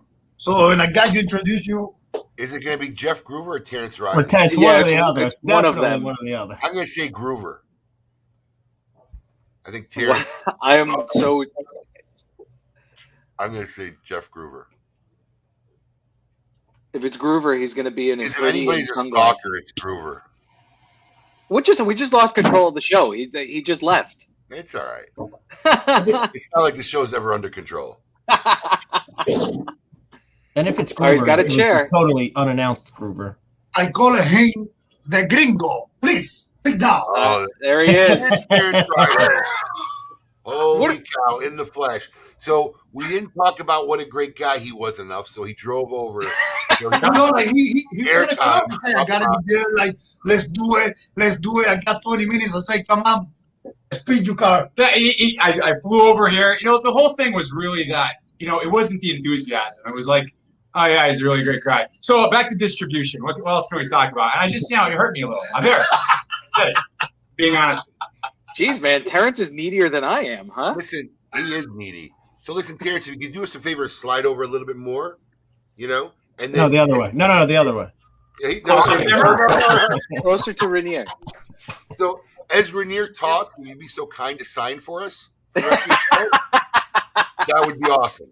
I understand every word. Hey, I got a translator here. Okay, I want to teach you the Spanish and you say. It's one of those things like Tanya Borshowitz, right? The more you're exposed to the accent, the more it becomes normal and you understand it. Yeah. When I first met Tanya, man, I couldn't understand anything. Like half the time, like, what? I go to my wife, what did she just say? And like now it's completely normal. But when I'm with people who haven't met her for the first time, they're experiencing it. So the more you're exposed, you pick it up and you start to understand the nuances of the accent. Well, it's funny because when we were bringing Tanya on, she said to me, at first she didn't want to do it because she's like, I talk too fast. Everybody says they can't understand me. I'm like, you'll be fine. And she did perfect on the show. I think we just replayed it actually last week. She did, but she talked a lot slower than normal. I mean, yeah. Here at the trade show, but I'm totally used to it. I mean, I get it right away now, but I struggled in the beginning, Hey, Paul, your impression's a 6 out of 10. 6 out of 10. It was a combination of Macho Man Randy Savage and Reinier. It was like, it wasn't the best I've heard. I want to get some opinions. I want to get some opinions while we're here real quick. Can I get a few opinions? Terrence and I had a great intellectual debate on Facebook the other day on the morality of bringing shopping carts back to designated shopping cart areas. Yes. I just want to get some opinions from the cast here. Wait, whether or not you should or not? Yeah. Well, not whether you should or not, whether that it's a reflection of your moral character if you don't. Of course it is. Yeah. It disgusts me when people don't do it. Okay, so I just want to be clear on what the parameters of this. Is it making sure the cart is in a secure place that it won't roll and hit any other car, or do you have to walk it back? No, walking it back. So not in a secure place. They're saying you have to return it to where exactly. So if you walk to one end of the parking lot with your two kids and they're crying and screaming and it's hot out, you got to take the cart and walk it all the way back again and then haul your kids all the way back again. That's what they're saying. They're not saying secure it so it doesn't roll on the road or put it in a place where somebody can't find it. Now, wait a minute. Now, in fairness, Terrence has painted this picture of Miami being a third world country where they do not have designated cart areas within the parking lot. They don't. It takes up a parking spot. It takes up a parking spot, so they don't use them. Most of the ones I go to do not have them. There's not always designated cart spaces. There's some places that don't.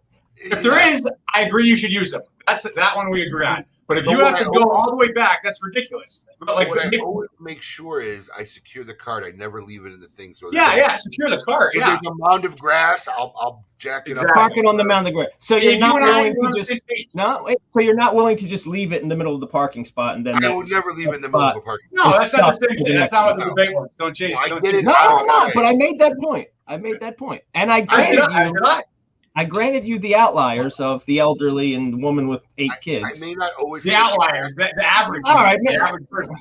Yeah, that's not the outlier. I may not always take it back to the thing if it's not nearby or I don't see it, but I would never leave it lying open. I will secure it. No, neither would I. But I'm saying that you don't bring it all the way back. Get it out of the way.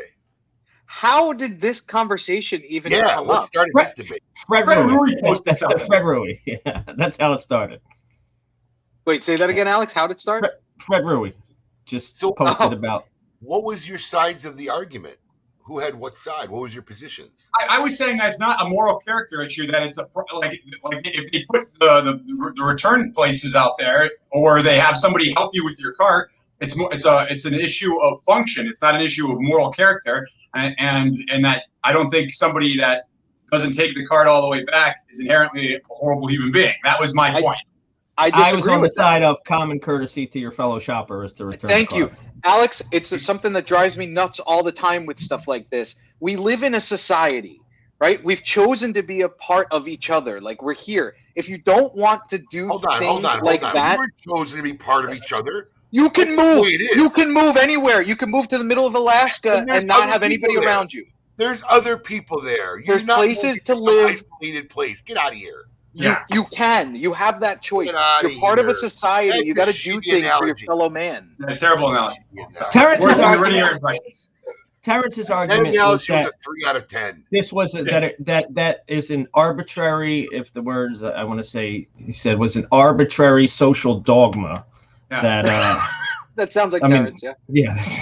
That really has no reason to be followed. Being that it's just. Or at a restaurant, you don't like clean up after yourself. But again, go ahead. That helps. I mean, that can help your fellow customer if you clean up after yourself. You don't have to wait for one of the bus boys to do it, and it could seat somebody faster. Everything would go faster if all the people at the restaurant cleaned up after themselves rather than waiting for the bus boy to come. I mean, but nobody expects that because it's just not like people are just making an assumption that's arbitrary. They're like, oh, well, this rule exists, and let's not think about it. It just is how it is, and if you don't do it, you're bad. That's what I'm saying. Well, look, I will say this, because like in everything I try to do, I try to be conscientious of other people. It's just kind of how we were raised. It's kind of my culture. So if you're the type of person who just leaves your cart in the middle of a parking spot, I think that does say something about you. I agree. If you do that, but that was not the conversation. Right. You know, if you could think, far enough to say, hey, I'm going to get this cart out of the way so that it doesn't interfere with people's cars or bangs into cars or blocks people parking the car, you've done your job. There's a guy who gets paid to go out and collect them and bring them back in the shop. That's his job. Dave, you and I are on the same page. That's why we're great people. We're like Tom Brady. Let me ask you a question, Terrence. Wait a minute. You've never kind of put your plates together and moved them on the side at a restaurant? We always do. My wife's been the one at a Michelin star restaurant that piles them up and puts them all together. I stack my plates all the time. Because you have no class. You stack your plates, right? You kind of stack them, put them to the side. No, I'm going to tell you what. That's a bullshit statement, because in a Michelin star restaurant, you ain't stacking shit because nothing lasts on the table that long. Yeah. But that's not true. In Italy, And that should be a Michelin-star restaurant. I'm going to tell you that. It was only a 3-star one. I stack plates most of the time because I'm trying to do the job for the person not doing their job, because they shouldn't be bringing me food till they cleared the shit off the table. No, I'm saying when you get an appetizer and you've finished and they're coming to take it, Stephanie, my wife, will take our 2 plates, put them together, put them with the main appetizer plate. But she was also in the industry, so but it's nobody like thinks automatic. she's a bad person if she doesn't do that. Maybe not, but let me ask you this: then. No, the but same, that's not the same moral hindrance on your fellow diner. Correct. Well, what about Terrence? You got to tie your shoe. You're walking down the street in Manhattan in Times Square. You're on 7th Avenue. Move over. You got to tie your. Do you move over to the side, or you bend over and tie it right wherever you are? No, you can move. You can move over because that's an easy thing to do. Like it's simple. It's so hard to put a cart back. In a lot of cases, it is. Hold on. I whack my son all the time because he does that. Like, get out of the way. What are you stopping? You know what I mean? But Terrence isn't saying. Terrence is saying just secure the card. Yeah. Right. Hey, can you talk to them for me? I can't do this anymore. Yeah, I'm having a hard time. If you leave a car wide open or in between two parking spots, so the next 2 people can't come and park wherever, that definitely says something about you as a human being, in my opinion. I would agree. Well, Alan's still worried about the workforce. Don't worry, Alan. You'll give him a job at Santa Clara. Don't worry, Alan. That job will be there for you just in case it doesn't work out at Santa Clara. I'm more surprised that the Publix. I'm trying to think, even in the downtown area in West Palm Beach, where their parking lot is so tight. I mean, I don't know if you guys have been to that downtown West Palm Beach Who would ever Publix. go to that Publix? I've been there because I lived over there. I'd have to be hard up and stranded, like dying to go to that. But Publix. they have a cart return in the corner of the parking lot. It's far though. I just find it hard to believe there's no cart returns in Miami. There are very few. Very few. Well, it is bad because Latinos will really like somebody has to come and pick it up. That's your job. Yeah, see, culture. It's different dogma, different assumptions. You live there and somebody got to pick it up. Yeah. Nobody thinks that anyone's worse for it in the Latin community for it. No, in fact, I feel it's maybe prejudice to say this because it's different communities have different views. Yeah. Man, did we get on a tangent? All right. So before we bring on Coop, thanks, Chomsky. What do you have going on? What do you have? You got new product coming out. You got new cigars coming out. What can you tell our fans and listeners about what's going on with HVC? The next cigar that we will have, probably we're going to keep it next month. It will be the 10th anniversary. That's the new cigar that we have. We present at the ECA. So only one side, 2,000 boxes. So that's the new cigar for us. And then the next project. Is that an annual release for you? I don't know yet. Okay. To be honest with you, I don't know yet. Did you do a 9th anniversary? Huh? Did you do a 9th anniversary? No. Okay, so this is the first anniversary cigar you made. 10th anniversary by the company. Remember, we did it at 500. Right. 100 years. Well, that's Havana. So, but yeah, that's our first anniversary for 10 years of HVC. The first one. Yeah. Nice. And the next one will be the Black Friday. The what? Black Friday. Black Friday. Yeah, that's a project that we have been doing for the last 6 years. It's, sometimes a lot of people confused. It is, every year it's completely different cigar, different size, different wrappers. So the only thing is the same as 50 count boxes. So this year I'm working on something really, really special and a really hot wrapper. So that's coming. Does that come out for Black Friday? Yes. We own the name. We own the name Black Friday for cigars. No, I know. Does that cigar come out for Black Friday? Yes, correct. Yes. Usually we shipping them in the first week of November. Okay. All right. Well. And always we do like 500 boxes, 400 boxes. That's it.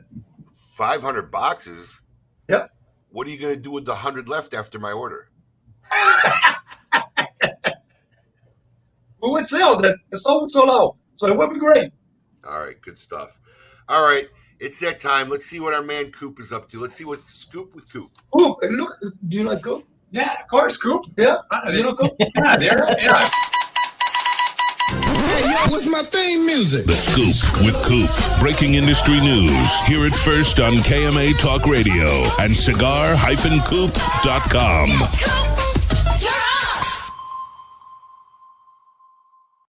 Good. Coop. Hey, good morning. I just want to say, Alex, you got a boatload of outtakes from this episode. Do I? That little banter right before Coop was hilarious. That was. It was the greatest morning of our lives. It was. 100% agree. It was very good. I look for moments to debate with Terrence. Well, He's an intellectual. Terrence told me that one time he said that. Terrence, was it somebody that like their best friend or one of their coworkers had just passed away that day? Yeah, I was in Castro's in New Hampshire. Okay. And I'm like, we had an event. I'm like, this is gonna be the greatest night of our lives. To the bartender, and she goes, "My grandmother just passed away." I was like, "Oh, jeez." By the way, and then like 5 minutes later, I did it again. Like some customers were coming. And I'm like, "Guys, you ready for the greatest night of our lives?" And he's like, "Yeah, I just came from my girlfriend's funeral." I was like, "Jeez." By the way, no worries. Yeah. So that was the last time I said it that night.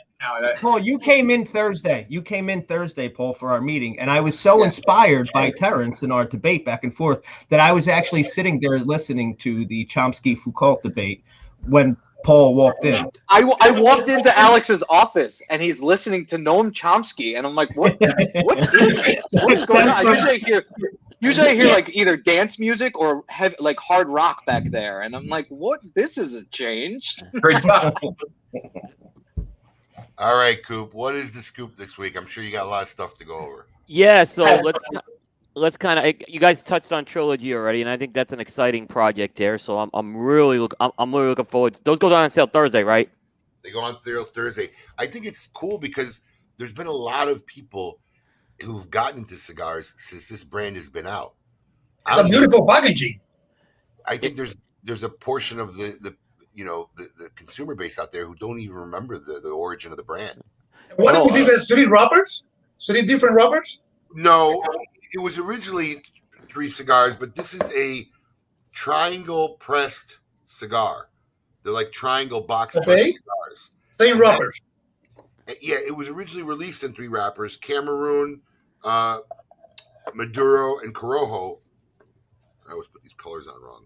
But the cigar hasn't been around for many, many years, and they're doing just like a commemorative release where they made 300 boxes like this that have all 3 wrappers in them.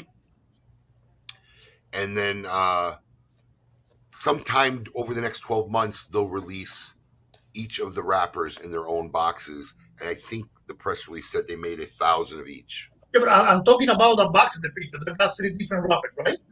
3 different cigars. There's 6 of each in this collectible box here. Yes. Okay.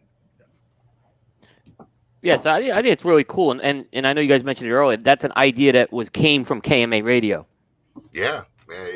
So I remember the show with Alan Rubin that day. Yeah, so I think it's real exciting. I'm looking forward to that for sure. Unfortunately, on the what was that? Carry on. Okay. Okay. Unfortunately, some bad news today. This week, Drew Estate announced the cancellation of their in-person events for the remainder of the year.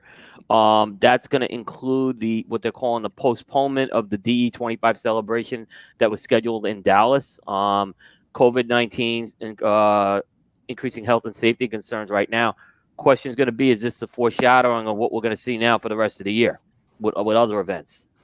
I'm going to tell you something. We heard the news before the press release, Alex, that we're going to KMA Live that Saturday morning. It's really funny because Alex will tell you, the folks from Drew Estate were in our office literally last week. Yeah, last week. Last week. And we saw them Monday. Yeah, well, Monday we saw them, but literally like last week, and they were talking about some of the plans and some of the stuff that we're still working on for DE25. So it was moving forward at full throttle until literally probably right up to the press release. But they're a big corporate company now, and they still got people working from home. The barn smokers obviously got canceled too, but I don't know if I mean, I'm going to assume the Rocky Mountain Cigar Festival is going to go on. That's coming up in a couple weeks. I don't see us not having in-person Great Smoke in February, even though it's far away, especially in this state, because our governor is not really up for doing any kind of mandates. Well, not now. Unless he's, I don't know. The scary thing is that what if the federal government says he has to? Who knows? Very loud, Paul. That's going to be a big line for the federal government to cross. Dude, yeah. That's going to be a huge line. That's going to be war. That's Stannis ain't going for it. For the federal government to cross, because I mean the kids are all going back to school next week, and a lot of the schools wanted to mandate the kids to wear masks, and the governor shut that down. Broward County is still going to enforce it, so we'll see what ramifications have over that. But Palm Beach County has decided to go from a optional mask to highly recommended to wear a mask at school. Right. You know, but yeah, I don't know if that's going to be a foreshadowing of things to come. I think it's hard to tell. It really is. I don't see our state here in Florida going back into lockdown anytime soon. But I think bigger entities are just going to they're going to play more of the cautionary role. Yeah, I think it's going to be. I actually talked to Joe Grow on Sunday night, and if there was anything going on Sunday night, he's a great poker player because he did not. It was like you said. He said plans were going on. They didn't know, Coop. We saw them Monday. We have a project, our 20th anniversary project. We're working on them, and we met up with a lot of them in Miami on Monday. And as of Monday, they still had no clue. They mentioned nothing. Yeah. Yeah, everything was still moving forward. Yeah, because in fact, as the media, so a lot of the media guys, we're thinking of still going to Dallas as long as it's safe. Is what kind of our attitude, because a lot of us bought plane tickets and hotels and stuff. So we may still be cause some of us may be in Dallas that week, just kind of to get together for the media. We don't have to cancel this till the last minute. So we're just gonna monitor it at this point and see what happens. Yeah, it's gonna be interesting. Yeah, so we'll see what happens with that. There was a second story that came out yesterday, and this was a really interesting story.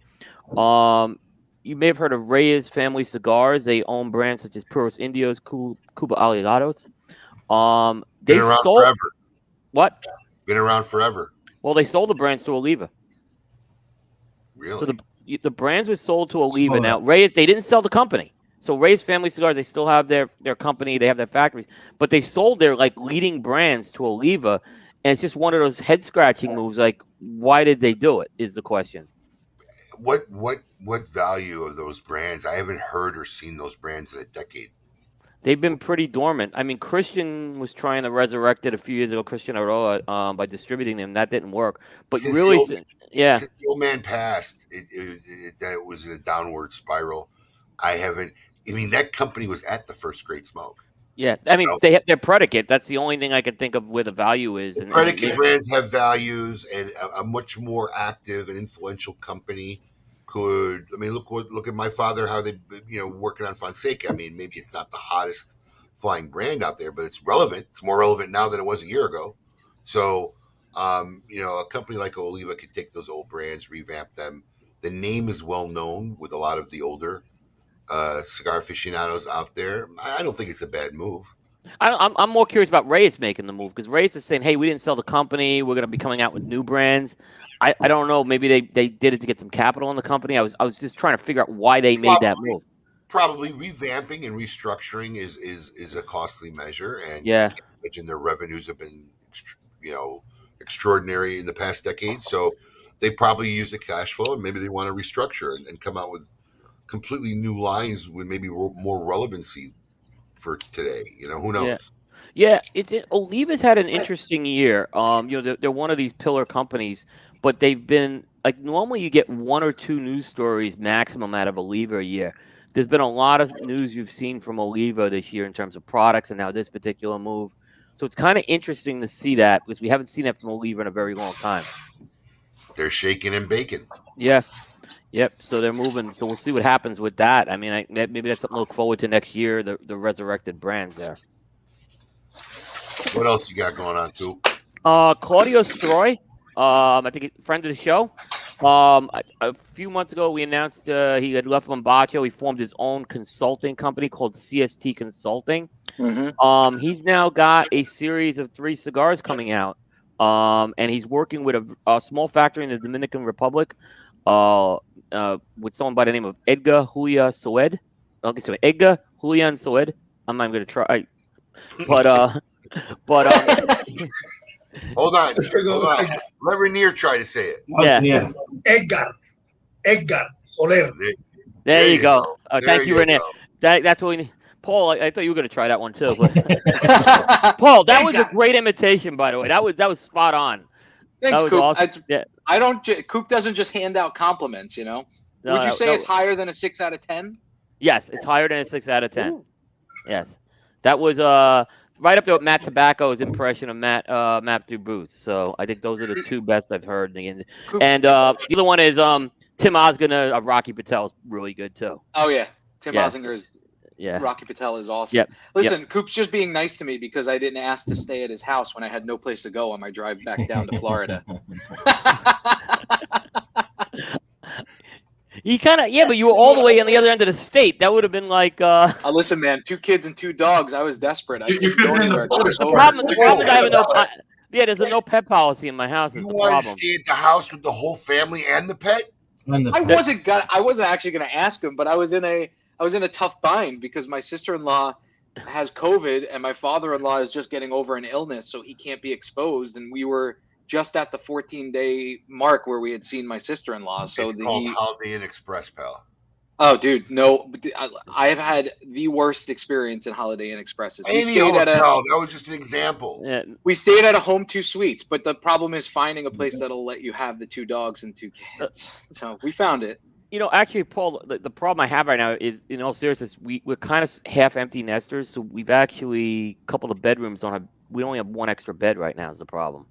Where's the butler stay? Where does he stay? Does he have his own There. quarters? Yeah, that's the idea. Yeah, I mean, we saved that for the butler. That's hilarious. What else you got going on, Coop? But yeah, let's mention that. Straight. So he's a consultant, and now he's making cigars. Now he's making cigars. He's got a series of 3 limited editions coming out. They're coming out of the Dominican Republic. The first of these is called Cinque Terre, and that's Italian. And it's going to be 5x54 gram Robusto and 10 count boxes coming out this year. Limited editions, aka limited funding. You know, I tell you what. Yes. I'm just saying. I mean, if you're just getting in the business and you're starting a line, that's what limited edition means. I mean, it's, you know. Yeah. We had a big talk about that on our show on Thursday night too. About what did you guys say? Curious. Well, we had Abe Flores on, and he had a lot. That topic pretty much came up. You know, when you have limited edition, it's limited tobacco, and and that's all. Maybe sometimes you can get. Sometimes it's limited tobacco, sometimes limited funding. Yeah. You know. Yeah. If you look at Skip Martin's model of producing cigars, they're all limited editions. I mean, he makes them to order. I mean, they're limited. I mean, then there's Supreme Leaf, and I, fantastic limited edition, and I love that cigar because I feel like it's a really good cigar, and I know there's going to be different sizes, and it's something I can look forward to, So I know it's really good tobacco. So those cigars I get excited about. The ones I call that limited production, not limited. Limited edition. Production, yeah. Right, that's limited production. Yeah. Not limited edition. Yeah. Paul, your review just went up to an your impression went up to an 8. Okay, thank you. This is going to be my cigar tonight. Yep. No, what you guys have to have is the Cosette, Vieja Cosecha number 2, right? Is that the number 2? We sold out completely. That's all the problem that we have with that cigar. It's a great cigar when you find it. All right. We were talking before the show. It's like the demand is so high. It seems the industry wasn't ready for that. That's simple. Paul, is he gonna sell the line and distribute the line himself, or what's the scoop with that? That part was not clear. Who's distributing this? That was the kind of the interesting part. I'm trying to find out. Okay. He just made the announcement he's making some cigars. Yeah, but we'll worry about that later. and distribution, like everyone will tell you, that's the harder piece. So that's the big question mark. Who's distributing this? He must have hired Paul DeGracco. We'll figure it out. Just get the press release out. We'll be fine. Yeah, we'll figure it out. Mickey Mouse will figure it out. Yeah. Anything else you got? Coop? That's it this week. That was it for this week. Yep. All right. How about what do you got coming on as far as shows or news, shows or reviews this week? Actually, this week, we're not doing a show this week. We have the week off because we're really doing a lot of PCA coverage. We're trying to finish that up this week, so we'll have that, and then the following week, we'll have Jose Blanco as our special guest on Primetime.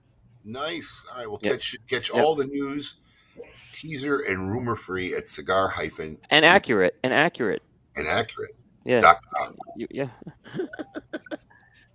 All right. So in the next segment, it's time for season 2, the pro wrestler edition of Tale of the Tape.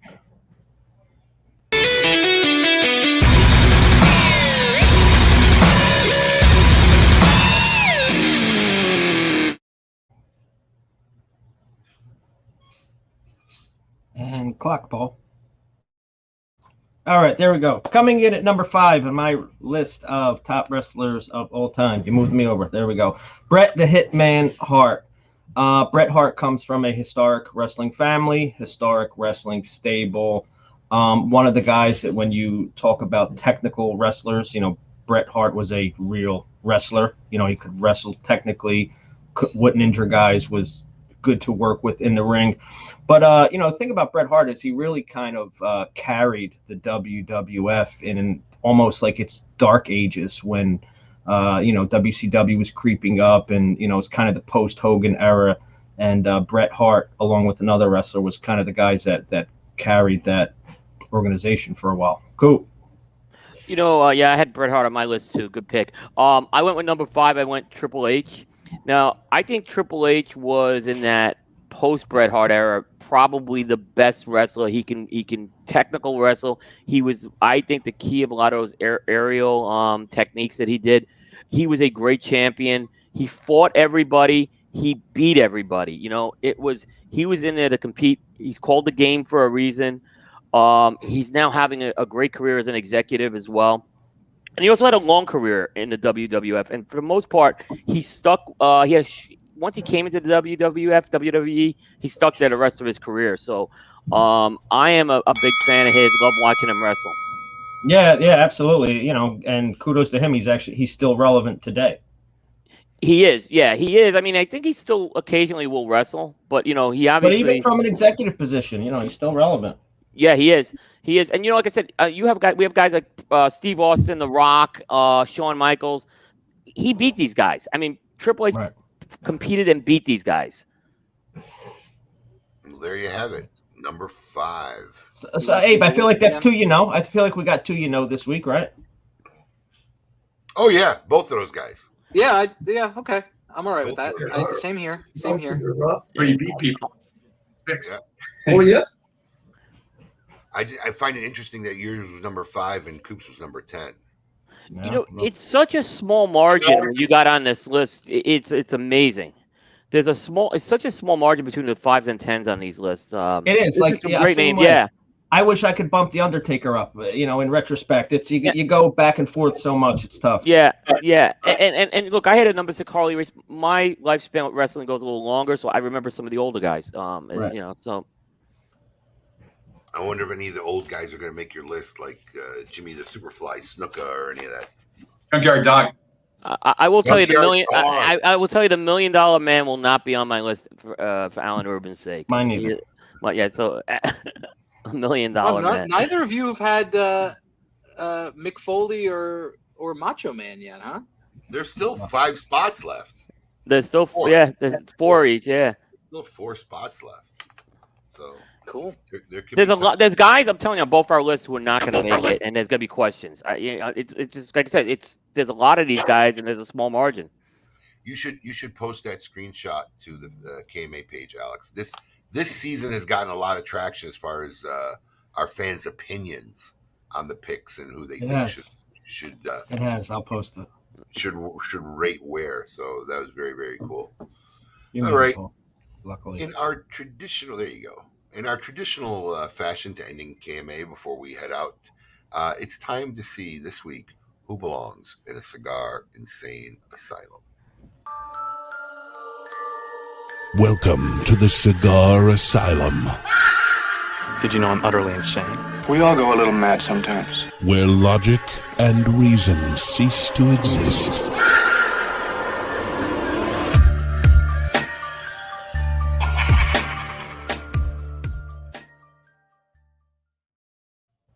I just found out recently, by the way, that one of our another of the broadcasting guys has now a segment called the Cigar or the Insane Asylum. Yeah. Uh-oh. I just found out, like somebody sent it to me. I think it was Yeah, you I sent sent it that to to you. Yeah. Alex sent it to me. He said to me, hey, there's another. It's okay. I like leading the way. Said, We didn't trademark it? Cigar Insane Asylum, really? All right. This week, it's not a Florida man. It's a Tennessee driver was arrested after a crash, worried that a nurse would inject him with COVID-19. Oh, boy. Nashville, Tennessee. A man arrested in South Nashville refused to allow a nurse to draw his blood, citing concerns that she would inject him with COVID-19, according to the arrest warrant. Metro Police responded about 1:30 in the morning and to a stalled vehicle. When officers arrived, they said they observed a 68-year-old man in a driver's seat who explained that he was waiting for a tow truck. The warrant states officers reported smelling alcohol coming from the suspect's breath and that he slurred his speech, as well as bloodshot and watery eyes, and was unsteady on his feet. The warrant states officers, What's this? The man refused to consent to a breathalyzer and stated, "You're trying to get me to take a COVID shot," according to the police report. Officers said they obtained a search warrant and drove to National General Hospital, where they asked a nurse to draw blood. He was combative, said the nurse. He was going to inject him with COVID-19, he kept shouted, and he did not want anyone to stick him with anything, the warrant alleges. The suspect was arrested and booked into jail on multiple charges, including disorderly conduct, a DUI, and driving on a revoked license to boot. His bond was set at $35,000. Ooh. I've seen COVID-19 used in many ways as an excuse for many things, but not to take a blood test Sounds like he could have used a little COVID-19. Yeah, that's a good one. Kudos to that guy. Holy cow. So gentlemen, what is on the agenda for this weekend? Terrence, Reinier, what are you guys doing this weekend? Actually, me, after the show, I go to a house and the kids, or my family rent a house there for the whole week. So it will be a chilling week for me. The week after, I got to tell you what, man, you really like to have a good time. why not? Not easy. What do I do it now? I don't want to have a good time when you dress the way this man dresses, you have to have a good time. This is as dressed down as you will ever see him. He was flying back from Vegas on the red eye in a suit and tie. Reinier, do you have kids? Yes. How old are your kids? 4 months. Oh, did you say 4 months? Yes. Oh, we're man. in the same boat. Thank you. Yeah. Remember, he's Latin. He's got a better men's union. His men's union is a lot better. This kid's 4 months. Mine's just 5 weeks. It's a big swing. He seems a lot more rested. It's so much easier at 4 months. I was telling Alex, it's only going to get worse. It gets harder. Let's not take a turn of negative town here. Come on. Oh, sorry. The second year is harder than the first. And the week after, I got to go to New York. I have a whole week full of events in New York. See, now that's the way to do it. How about you, T? What do you got going on? Not too much. I got an event with a Canadian, one of our stores in Canada that sells our cigars. Actually, right now, they're the only store, I think. We just got in there like about a month ago, and we're going to do a little Zoom event. And I got that at 2 o'clock, and then the sky's the limit. Not much else going on. Alex, do we got a bathhouse on the agenda this weekend? I'm debating it right now. I may take a ride down there. I was saying to myself, this week you looked like you could use it. Yeah, I'm debating on literally going after the show. I don't know. I'm up in the air. I really have nothing going on, so I'm trying to take it easy. We got a lot of work this week, so I may be making a Russian bathhouse trip in the next hour or so. Paul, Disney? Yeah, we have. What's so funny? Yeah, we have a birthday party for just Axel's little like preschool friends on Sunday. So he gets 2 birthday parties. Yeah, my children apparently get a New York birthday party and a Florida birthday party. That's My kids get one every 5 years. Right. Listen, you got spared because I was gonna invite you and the kids, and Stephanie's like, he's gonna have like 6 of his like 3-year-old friends here. Abe's kids are not gonna want to be around those kids. I was like, all right, I'll tell him. I won't even say anything to him. Asher could relate. Asher is very brotherly. He's very good with my kids, actually. Like he like takes care of them and like, he likes that. He likes being in that caretaker, older brother, position. He falls naturally into that. So he wouldn't mind. I'm going to during COVID last year, everybody had a lot of time on our hands. Literally, my wife and I were sitting in the bedroom, and we just we didn't really have one, so we just kind of opened up a little note thing on our iPhone. We made a bucket list, just things because when you're sitting around deprived of doing anything. All right, so stuff we want to do, and literally, So you're going skydiving? No, literally, one of my wife's items was to see David Chappelle live. Oh, great! And he's here, but this is going to be a very, very interesting evening. I know. I want to go there, and because the house rent, because that was the one I want to see live. Yes. We're it's at the Hard Rock. We're at the Hard Rock. Yeah. They're opening the ballrooms at 3 p.m. because you have to get rapid COVID tested before going to the show. Wow. Yes, and the results, and you have to wear a mask, and you cannot have we got kids at home with a sitter. You cannot have a cell phone. You cannot have a smartwatch. They will lock them up for you, and you can get them after the show. I mean, this is like an ordeal that's like retarded to see. That's a Dave Chappelle thing. It is. It says artists. It's a Dave Chappelle thing. Yeah. But probably it's going to be a great show because if you don't have that, he can throw whatever he wants there. Let me tell you something. That's a great show. In my opinion, there's no show on earth that's worth going through all that. I'll be honest with you, I agree with you. I'm not doing COVID testing. There's really no show on earth where you're going to have to test me. Yeah. And I got to wait for a result before you come in. And then you're going to take my communication to the known universe away from me for an hour and a half. Abe, do they keep it or do they give you one of those lock bags? One of those lock bags. A lock bag. Yeah. Which means then after the show, you got to stay in a Russian bread line. Unlock your phone. You guys, it's ridiculous. Ridiculous. Yeah, I agree. But I think it's a great show. Dave Chappelle is, for me, one of the funniest guys out there. Like, he really straight to the point. Good. Go pull him up on Netflix and watch a show from 5 years ago. That's when he was at his best anyway. Remember now, maybe you can talk later about the show, but I think it's going to be great. The stuff that you're going to hear from him there live, you will not hear it. He's too positive, Reinier.